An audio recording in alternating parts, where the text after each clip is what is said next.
সালামু আলাইকুম প্রিয় ষষ্ঠ শ্রেণীর শিক্ষার্থী, আশা করি তোমরা সবাই অনেক ভালো আছো। আজকে আমরা তোমাদের বীজগণিতের ৪৪ অধ্যায় অর্থাৎ বীজগণিতীয় রাশি এই চ্যাপ্টার থেকে একদম বেসিক থেকে শুরু করে একদম অ্যাডভান্স লেভেল পর্যন্ত আমরা আস্তে আস্তে একদম তোমাদের অধ্যায়ের যেখান থেকে শুরু সেখান থেকে বুঝাই সবটা টপিক কোথায় থেকে কি আসতে পারে, কি ধরনের প্রশ্ন হতে পারে, একদম বেসিক ক্লিয়ার করে উদাহরণ এক্সাম্পল কাজ আস্তে আস্তে আমরা কিন্তু অনুশীলনের দিকে চলে যাব। সেই বেসিক টু প্রো যে আমাদের কোর্সটা আছে সেই কোর্সটার আমাদের ফ্রি তোমাদের কোর্স, সেখান থেকে হচ্ছে পার্ট 1 আজকে আলোচনা করব। তো পার্ট 1 এ আমরা কি শিখবো ভাইয়া, দেখো একদম আমরা যদি চলে যাই তোমাদের দেখো একদম অধ্যায়ের শুরুর যে পেজটা আছে এই পেজটা কিন্তু একদম আলোচনা করব ধীরে ধীরে আস্তে আস্তে। তোমরা ফুল প্লে লিস্টটা কিন্তু আমাদের ইউটিউবে পেয়ে যাবা ফ্রিতে আর এম একাডেমি এখানে, অথবা তোমরা কিন্তু এগুলোর লিংক পেয়ে যাবো আমাদের রাকিব ম্যাথ এক্সপ্রেস যে পেজটা আছে এখানে। আর তোমরা যারা আমাদের অফলাইন বা অনলাইনে পেইড বেসে যুক্ত আছো তোমাদের জন্য তো এটা ফ্রি হবেই, সাথে পুরো বাংলাদেশের জন্য কিন্তু আমরা একটা ফ্রি আমরা কিন্তু একটা প্লে লিস্ট তৈরি করতেছি আর এম একাডেমির পক্ষ থেকে। তো ভাইয়া দেখো আমাদের একদম মনোযোগ দিয়ে পড়বা। তোমরা যদি কেউ ফিল করো যে এটা আমাদের প্রাইভেট ব্যাচের মতো পড়ানো হচ্ছে না, প্রাইভেট ব্যাচের মতো একদম 100% গ্যারান্টি যে বেসিক থেকে শুরু করে একদম ভাঙে ভেঙে ভেঙে সবকিছু কিন্তু আমরা এখানে দিব। তো তোমরা আমাদের এই ইউটিউব চ্যানেল এবং পেজে কিন্তু ফলো দিয়ে রাখবা, ইনশাআল্লাহ সবকিছু একদম এ টু জেড বেসিক থেকে প্রো ভাবে তোমরা কিন্তু ভিডিওগুলো পেয়ে যাবা। তো দেখো আজকে আমরা শুরু করতেছি তোমাদের নতুন একটা চ্যাপ্টার। এই চ্যাপ্টার সম্ভবত সবারই তোমাদের অর্ধবার্ষিকে ছিল অনেকেরই, আবার অর্ধবার্ষিকে ছিল না, কিন্তু বার্ষিকে সবারই এই চ্যাপ্টারটা আছে, বীজগণিতীয় রাশি। এই চ্যাপ্টার থেকে তিনটা অনুশীলনী আছে, 3.1, 3.2, 3.3। আজকে আমরা একদম শুরুতে পার্ট 1 এ আমরা দেখব কি কি বেসিক টপিক আমাদের জানতে হবে এই অধ্যায় পড়তে গেলে।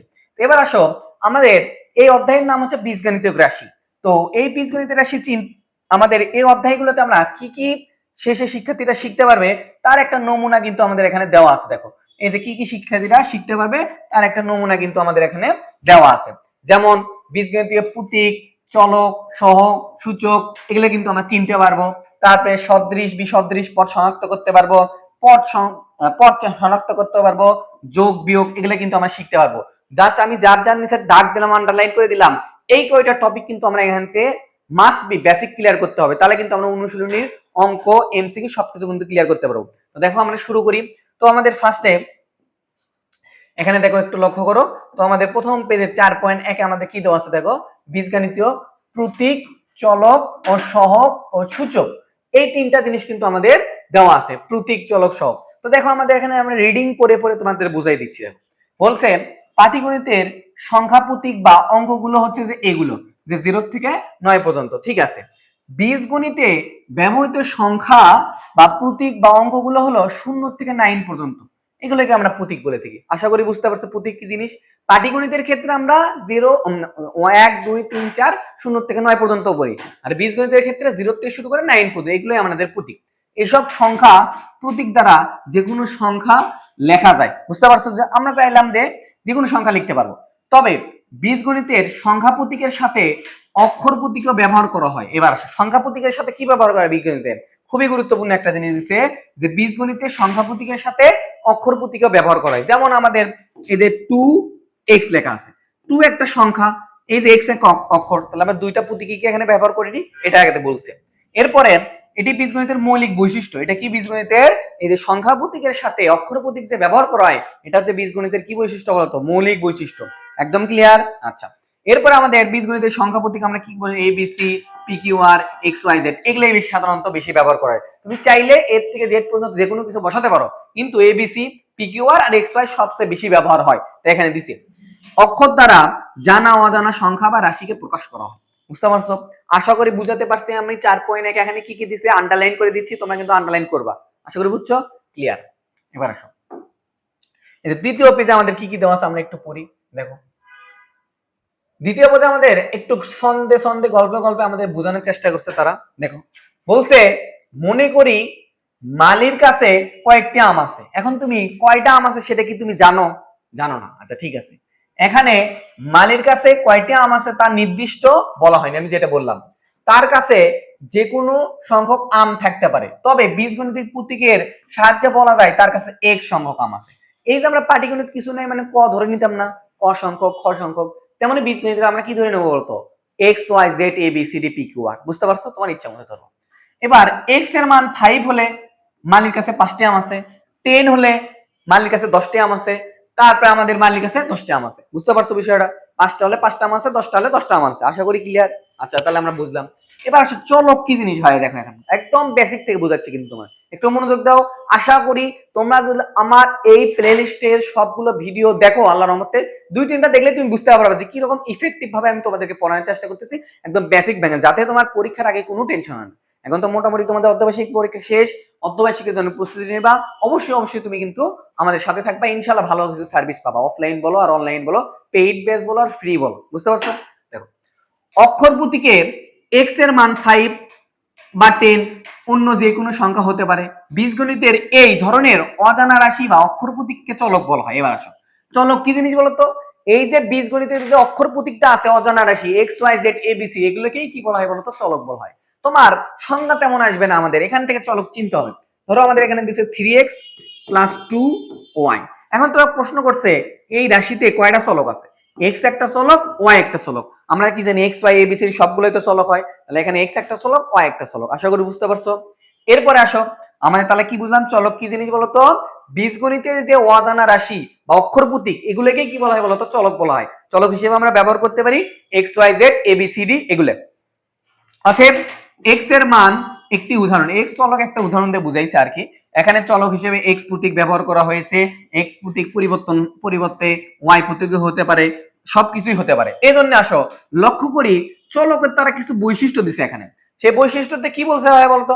চলক এমন একটি প্রতীক যার মানের পরিবর্তন হয়। চলক এমন একটি প্রতীক যার মানের পরিবর্তন হয়, অর্থাৎ তুমি x y z যে কোনো কিছু বসাতে পারো। আচ্ছা, চলকের মান নির্দিষ্ট নয়। চলকের মান নির্দিষ্ট নয়, তুমি জানো না কিন্তু ধরে নিবা। বুঝতে পারছো? এই জন্য বলছে চলক বিভিন্ন মান ধারণ করতে পারে। 3টা কথার মানে একই বুঝাচ্ছে যে চলক কোনো নির্দিষ্ট কিছু না, আমার ইচ্ছা মতো তুমি যেটা খুশি সেটা ধরে নিতে পারবা। আশা করি ক্লিয়ার। এখান থেকে কিন্তু এমসিকিউ আসে আমাদের। এরপর আসো আরেকটা টপিক, সেটা হচ্ছে আমাদের কি ভাইয়া বলতো? প্রক্রিয়া চিহ্ন। আমাদের পাটিগণিতের প্রক্রিয়া চিহ্ন আছে, বীজগণিতের প্রক্রিয়া চিহ্ন আছে। আশা করি তোমরা ক্লাস 5-4 পাটিগণিতের প্রক্রিয়া চিহ্ন শিখাচ্ছ। এবার সব বীজগণিতের কিছু প্রক্রিয়া চিহ্ন আছে, সেগুলো কি কি ভাইয়া বলতো? এটা যোগ, এটা হলো পাটিগণিতের, বিয়োগ, গুণ, ভাগ। এই জিনিসটাকে আমরা বীজগণিতের ভাষায় বলবো প্লাস, এটা বলবো মাইনাস। এই যে মাল্টিপ্লিকেশন, ইনটু বা ডট, এবার আসো ডিভিশন। এখন আসো আমি তোমাকে কিছু জিনিস বলে, যোগ বিয়োগ তো বুঝলাম। এই যে এরকম মানে হচ্ছে গুণ বুঝাবে, ডট মানেও কোনো গুণ কিছু নাই, এটা মানেও আমাদের গুণ বুঝাবে। মাঝখানে ধরো 2x আছে না, এখানে কিন্তু মাঝখানে দেখো তো কোনো কিছু দেওয়া আছে, মাঝখানে কোনো কিছু আছে, তার মানে গুণ সম্পর্ক আছে, একসাথে থাকা মানে গুণ, চলক আর সহগ আকারে আছে। তারপরে ডট মানে ধরো আমার 2 ডট দিয়ে y দেওয়া আছে, এটা মানে গুণ বুঝাচ্ছে। 2 গুণন আমাদের কি আছে বলতো? 4 আছে, এটা মানেও গুণ বুঝাচ্ছে। বুঝতে পারছো আশা করি? আমার বোঝো, আমাদের প্লাস মাইনাস তো আমরা চিনবো, কিন্তু এই মাল্টিপ্লিকেশন, ইনটু বা ডট আমাদের কি একই জিনিস। আমাদের এই যে ক্রস দেওয়া থাকলেও গুণ বুঝবি, ফোঁটা দেওয়া থাকলে মাঝখানে গুণ বুঝাবে, কিছু নাই মানে গুণ আছে। আশা করি বুঝছো, আস্তে আস্তে বুঝবা। ডিভিশন, ভাগ। এই ভাগের ক্ষেত্রে কি আমরা দেখলাম x ভাগ y, এটা লিখতে পারি। আবার x এর নিচে এই যে y লিখতে, এটাও একটা কিন্তু ভাগ।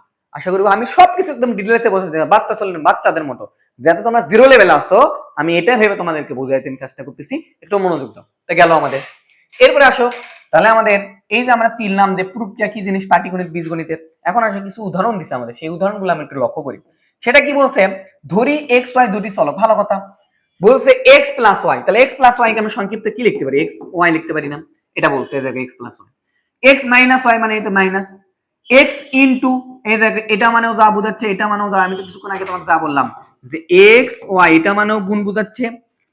তারপরে হচ্ছে x ডট y, এটা মানেও আমাদের গুণ বোঝাচ্ছে, কিছু নাই মানেও গুণ বোঝায়। বুঝতে পারছো আশা করি? তো এটা এখানে দিছে। এবার আসো ভাগ, আমি কিছুক্ষণ আগে বলছিলাম এই যে ভাগের ফরম্যাট এই দুইটাকে ভাগ বলা হয়। আশা করি বুঝতে পারছো, ক্লিয়ার। আচ্ছা, এবার বলছে x ইনটু 3 কে কিভাবে লেখা যায়? এই যে x ইনটু 3 এভাবে এভাবে। এই যে কখনো তোমার ভালো একটা খুবই একটা গুরুত্বপূর্ণ জিনিস দিছে, সেটা হচ্ছে যে আমাদের 3x তুমি লিখতে পারবা, কিন্তু x গুণন 3 লিখতে পারবা না। ঠিক আছে? আমাদের এখানে বলছে সাধারণত ভাবে, আমাদের এখানে বলছে x ইনটু 3। আচ্ছা, x ইনটু 3 কে আমরা 3 ফরম্যাটে লিখতে পারি, কিন্তু এটা লেখা যাবে না। আগে সাধারণত সহগ বলা হয়। সহগ কি জিনিস তোমরা এখনো জানোনি, তাহলে শুধুমাত্র মনে থাকো চলকের সাথে যেটা গুণ অবস্থা থাকে, চলকের সামনে যে সংখ্যা লেগে থাকে তাকে কি বলা হয়? বলে সহগ বলা হয়। এখানে কি চলকের সাথে কি লেগে আছে বলতো? আমরা ধরো একটা লিখছি 3 এর সাথে আমরা কি লেগে আছে? x আছে না, তাহলে এই যে এটা আমাদের 3 সরি x এর সাথে কি আছে? x হচ্ছে চলক, চলের সাথে কি 3 লাগে আছে না, বা গুণ অবস্থায় আছে না, একে আমরা সহগ বলে থাকি। ধরো আমরা লিখলাম 4m, এর সাথে কি আছে 4, তাহলে এটা আমাদের কি বলতো সহগ। এটা আস্তে আস্তে আমরা শিখবো। তো আশা করি বুঝতে পারছো। তো এরপরে পেজে আসো।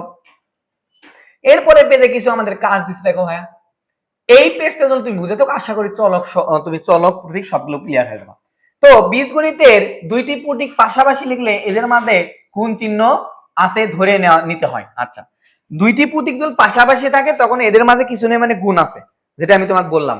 যদি গুণ থাকে তাহলে তো তুমি বুঝতেই পারবা, যদি ইনটু থাকে তাহলে তো তুমি বুঝতে পারবা যে গুণ আছে, কিন্তু কিছু নেই মানেও গুণ আছে। আশা করি এটা ক্লিয়ার। আচ্ছা, এবার আসো নিচের বীজগাণিতিক রাশি দ্বারা কি বোঝাচ্ছে এটা আমাদের বুঝতে হবে। এটা শর্ট কোশ্চেন আমাদের আসতে পারে, এমসিকিউ আসতে পারে, ভালো করে মনোযোগ দাও। এতক্ষণ আমরা যা শিখলাম সেগুলো আমরা একটু অঙ্ক করে কিভাবে আসে পরীক্ষা সেটা দেখ।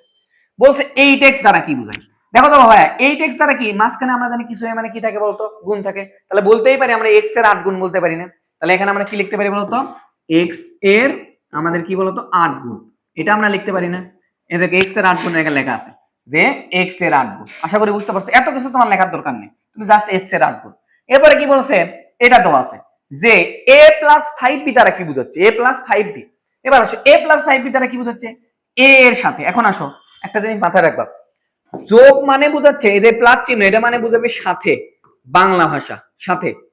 আর মাইনাস মানে বিয়োগ মানে বোঝাবে আমাদের কি বলতো থেকে। মনে রাখবা এটা, যে যোগ চিহ্ন থাকলে থাকে সাথে, আর বিয়োগ চিহ্ন থাকলে কি হয় বলতো থেকে। আশা করি বুঝতে পারছো, ক্লিয়ার।